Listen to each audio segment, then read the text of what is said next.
सुनहरी मछली। एक दिन समुंदर से एक मछली तीरते तीरते तालाब आ गई। वो बहुत अनोखी थी। तालाब की मछलियाँ उसे गौर से देखने लगी।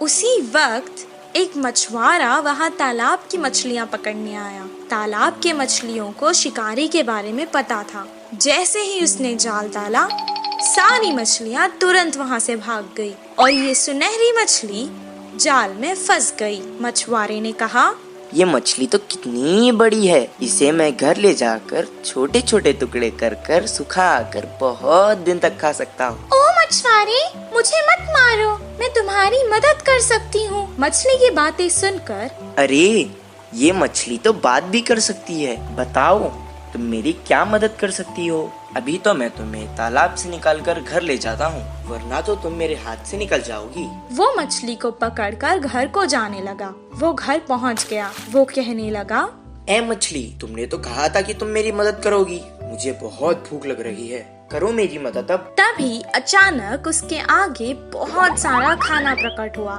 वाह वाह, इतना सारा खाना!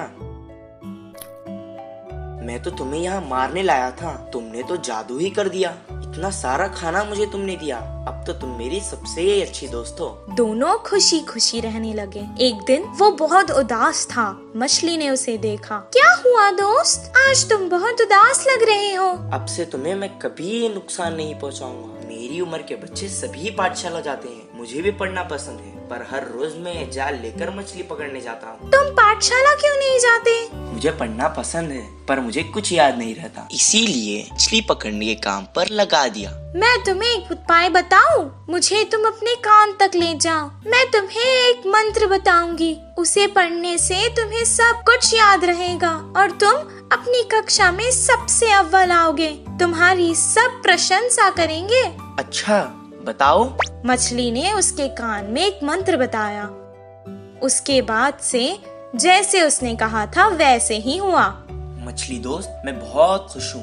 अब मुझे तालाब की बहुत याद आ रही है। चलो हम दोनों तालाब चलते हैं। वो दोनों तालाब के पास चले गए। मछली ने उसे अपने ऊपर बैठा लिया और बहुत जल्दी जल्दी तीरने लगी।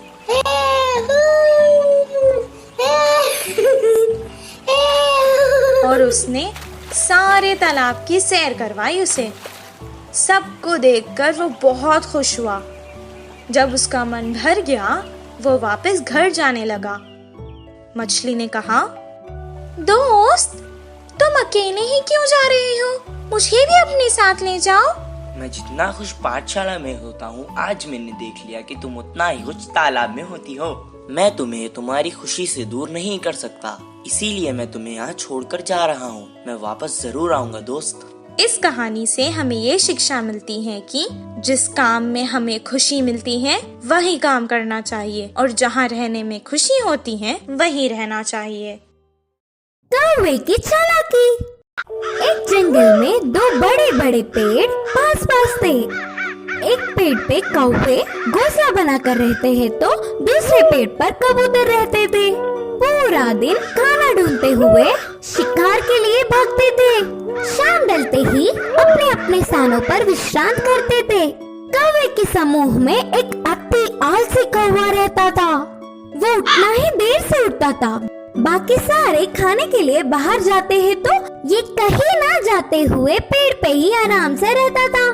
कुछ ही देर में वो सारे खाना लेकर खाते समय उनमें मिलकर छीन के खाता था।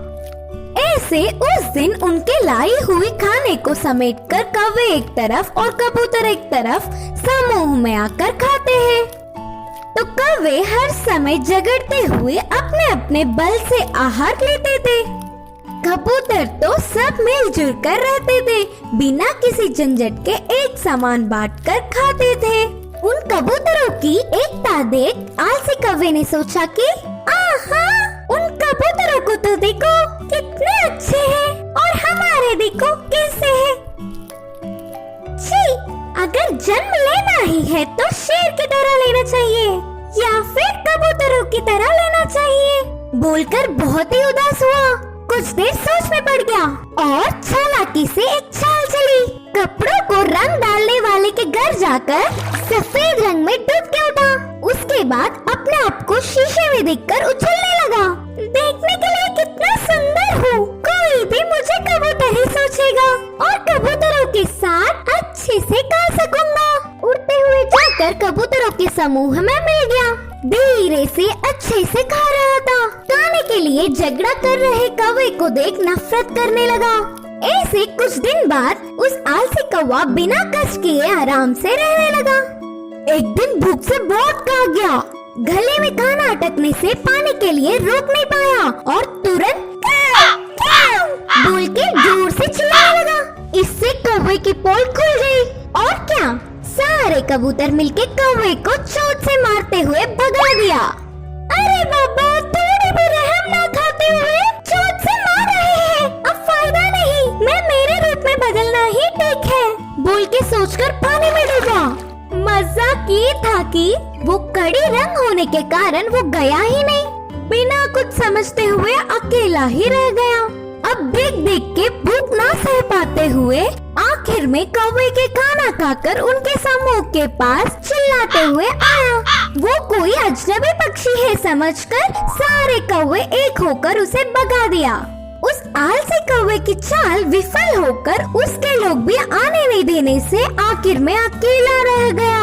इस कहानी की नीति है कि बाजू वालों के लिए भागने से अच्छा हमारे लोगों से खुश रहे।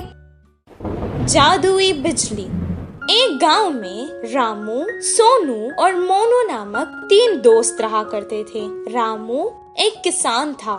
वो खेत में काम करके खुश रहता था। सोनू एक दूध वाला था। मोनू एक दुकानदार था। एक दिन तीनों दोस्त शहर को कुछ काम से गए। काम पूरा होने तक शाम हो गई। शाम को जब वो लौटकर गांव वापस जा रहे थे, उनको जंगल पार करके वापस जाना था। अचानक आसमान में बादल आ गए। कुछ देर तीनों दोस्त एक दूसरे से मशवरा करने लगे, फिर आगे चलते रहे। अचानक बादलों में बिजलियां कड़कना शुरू हो गई। वो डर गए। सोनू ने कहा, बाप रे, बिजली को देख रहे हो? लगता है आज तो हम जंगल में ही फंस जाएंगे। हाँ हाँ, सही कहा तुमने।